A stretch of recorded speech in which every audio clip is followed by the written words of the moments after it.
हूं मैं राजीव। तो दोस्तों, चुनाव का वक्त है। जल्द ही 5 राज्यों के चुनाव की घोषणा हो जाएगी और उससे पहले तमाम दलों के उम्मीदवारों की सूची का इंतजार हो रहा है। और अक्सर ऐसा ही होता है क्योंकि जितने दल हैं वो अपने उम्मीदवारों की सूची जारी करते हैं। विधानसभा और लोकसभा चुनाव से पहले राजनीतिक दलों के उम्मीदवारों की लिस्ट तो देश ने आती हुई देखी है, आपने देखी है, हमने देखी है। लेकिन ये शायद पहली बार है कि किसी गठबंधन की तरफ से, जी हाँ, बिल्कुल सही सुन रहे हैं, बहुत ध्यान से सुनिए, कि किसी गठबंधन की तरफ से, पॉलिटिकल गठबंधन, उसकी तरफ से उन पत्रकारों की लिस्ट जारी हुई है जिनके बहिष्कार का फैसला लिया गया है। जी हां, मोदी के राज में अब मीडिया की ऐसी बेइज्जती भी मुमकिन हो चुकी है। दरअसल इंडिया मीडिया कमेटी की एक बैठक में फैसला लिया गया है कि कुछ पत्रकारों और एंकर के शो में वो अपने प्रतिनिधियों को नहीं भेजेंगे। ये जो आप देख रहे हैं, decision taken by India media committee, ये जो आप देख रहे हैं, जो लिस्ट दूसरी तरफ, इसमें नाम है इंग्लिश में लिखे हुए, हिंदी में भी पढ़ूंगा, जल्दी से आपके सामने रखूंगा, लेकिन इसको बहुत ध्यान से, गौर से पढ़िए और जो मैं कह रहा हूं उसको सुनिए। तो ये अब इंडिया गठबंधन जो हैं अपने प्रतिनिधियों को इन एंकर्स, इन पत्रकारों के साथ जब ये एंकर करते हुए नजर आएंगे तो यहां अपने गठबंधन के नेताओं को, प्रवक्ताओं को नहीं भेजेंगे। और इस फैसले को बाकायदा ट्वीट करके बताया गया है। साथ ही उन पत्रकारों की लिस्ट आप देख रहे हैं भी जारी कर दी गई है, जिसमें अब इंडिया के किसी दल के नेता या प्रवक्ता नहीं जाएंगे। देखिए इस लिस्ट में किस किस का नाम है। अमन चोपड़ा हैं, प्राची पराशर हैं, रूबिका लियाकत हैं, चित्रा त्रिपाठी, सुधीर चौधरी, अमीश देवगन, अर्नब गोस्वामी, नविका कुमार, आनंद नरसिम्हन, गौरव सावंत, अदिति त्यागी, सुशांत सिन्हा, अशोक श्रीवास्तव, शिव अरूर। ये जो तमाम नाम हैं ये बहुत महत्वपूर्ण नाम हैं और ये नाम ऐसे हैं जिनके बारे में लगातार कभी न कभी आप सुनते होंगे, चर्चा होती रहती है। खैर, टीवी के ये सभी चर्चित चेहरे हैं, लेकिन इनके शो में अक्सर चर्चा एक तरफा होती रही है। यानी एंकर समेत सारे लोग जितने भी हैं वो बीजेपी के समर्थन में बात करते हैं और कांग्रेस या शिवसेना या समाजवादी पार्टी या टीएमसी या इंडिया के बाकी दलों के नेता अकेले इन सब का मुकाबला करते हुए दिखाई देते हैं। लेकिन अब ये पक्षपाती रवैया और बर्दाश्त नहीं होगा, इसका ऐलान इंडिया ने कर दिया है। इंडिया ने जिस तरह गोदी मीडिया के पत्रकारों का बहिष्कार किया है, उसे मोदी को बड़ी चोट के तौर पर देखा जा रहा है। आखिर इसी मीडिया के बूते तो देश में 9 सालों से मोदी का माहौल बना हुआ है और जहां मोदी का माहौल नहीं बन पाता है, वहां भारत और पाकिस्तान का माहौल बना दिया जाता है, हिंदू और मुसलमान का माहौल बना दिया जाता है इसी मीडिया के सहारे। और इसी मीडिया ने राहुल गांधी, सोनिया गांधी और कांग्रेस की छवि खराब की है। राहुल की भारत जोड़ो यात्रा को कवरेज नहीं दिया गया, उनकी प्रेस कॉन्फ्रेंस में माहौल खराब करने की साजिशें रची गईं। ये सारे खेल मोदी की नाक के नीचे होते रहे, केवल इसीलिए ताकि बीजेपी की सत्ता बनी रहे। लेकिन अब इंडिया ने बीजेपी के खेल पर फुल स्टॉप लगा दिया है। इस विषय पर पवन खेरा, कांग्रेस के प्रवक्ता, क्या कुछ कह रहे हैं, सुनिए। साथियों, रोज शाम को 5 बजे कुछ चैनल्स पर नफरत का एक बाजार सजाया जाता है। पिछले 9 साल से लगातार चल रहा है। उस बाजार में अलग अलग पार्टीज के प्रवक्ता जाते हैं, कुछ विशेषज्ञ जाते हैं, कुछ विश्लेषक जाते हैं, लेकिन हम सब नफरत के उस बाजार में ग्राहक बनकर जाते हैं। हमें नफरत मुक्त भारत की दिशा में एक कदम उठाना था। आज एक निर्णय लिया गया, कुछ एंकर्स को चिन्हित किया जाए और उनके इस तरह के शोज में, इवेंट्स में हम लोग न जाएं, जिससे कि एक कदम उठाया जाए, एक सशक्त कदम उठाया जाए। We do not want to legitimize this hate filled narrative which is corroding our society. That was the idea.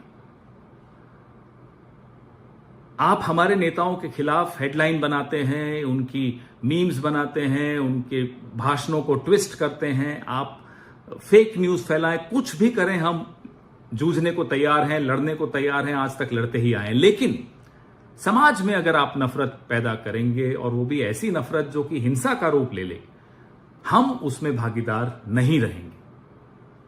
बड़े भारी मन से निर्णय लिया गया। We are not opposed to any of these anchors. We do not hate any of these anchors, but we love our country more. हमें भारत से मोहब्बत है, इसलिए हमें इस नफरत की दुकान को बंद करने की दिशा में अपनी तरफ से जो हो सके वो करना होगा।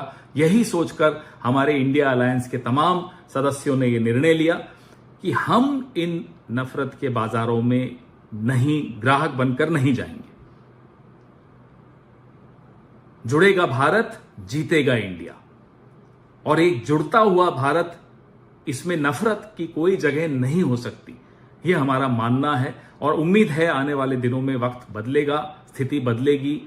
इन एंकर्स को भी यह आभास होगा कि आने वाली पीढ़ी इनसे पूछेगी, इनसे सवाल पूछेगी।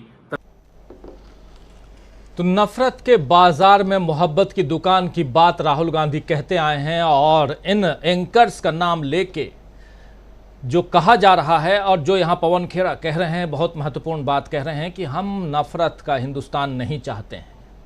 तो एक तरफ एंकर्स पर 14 एंकर्स के नाम अभी सामने आए हैं, हो सकता है आने वाले समय में और भी नाम आए, और कहा जा रहा है जिसकी इस लिस्ट में जो लिस्ट आई है उसमें उसकी सूचना नहीं है, लेकिन कहा जा रहा है कि कुछ टीवी चैनल्स को भी बैन किया गया है इंडिया की तरफ से। खैर, एक तरफ ये बैन जो शोर है वो इन पत्रकारों और इन एंकर्स के बारे में, दूसरी तरफ आप देख रहे हैं कि G20 का शोर जो है वो खत्म हुआ है और मोदी जी अपना सम्मान करवाने के लिए अपने ही कार्यालय पहुंच गए। लेकिन वो भूल गए कि उसी वक्त देश के 4 जवान शहीद हो गए हैं।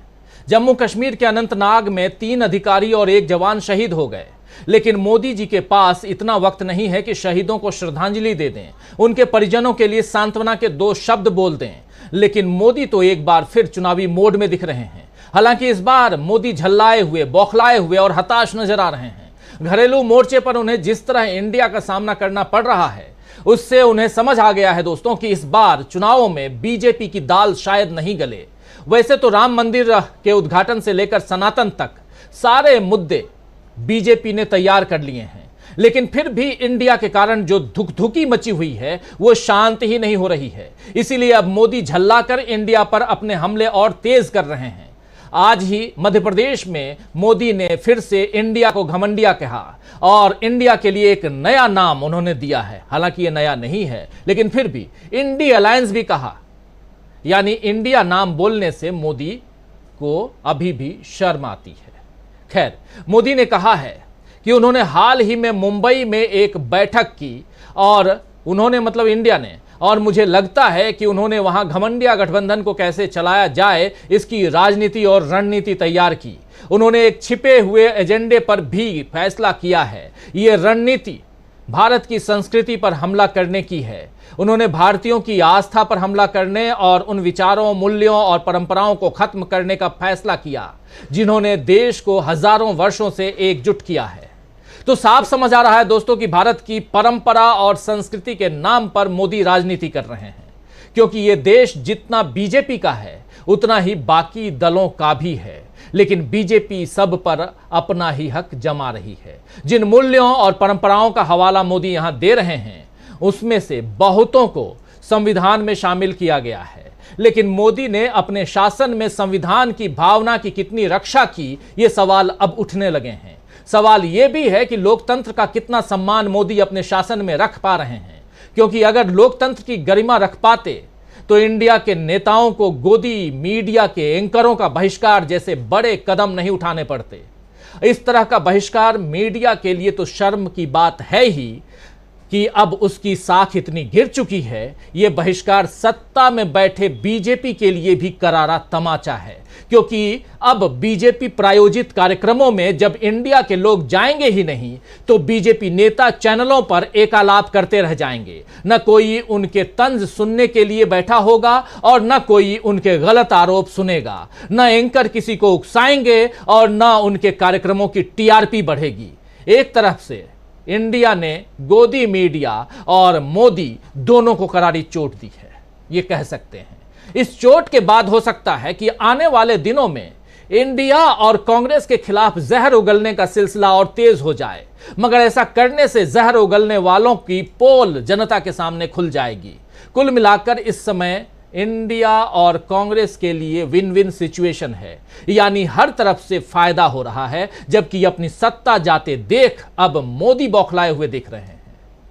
तो दोस्तों आइए आज इस न्यूज पॉइंट में चर्चा करेंगे कि क्या बौखलाए मोदी से अब बीजेपी संभल पाएगी, क्या बीजेपी को हार से बचा पाएंगे नरेंद्र मोदी, क्या बीजेपी के खेल पर इंडिया का फुल स्टॉप लगा दिया गया है, इंडिया ने लगा दिया है। बहुत सारे सवाल हैं, इन सवालों का जवाब ढूंढने की कोशिश करते हैं।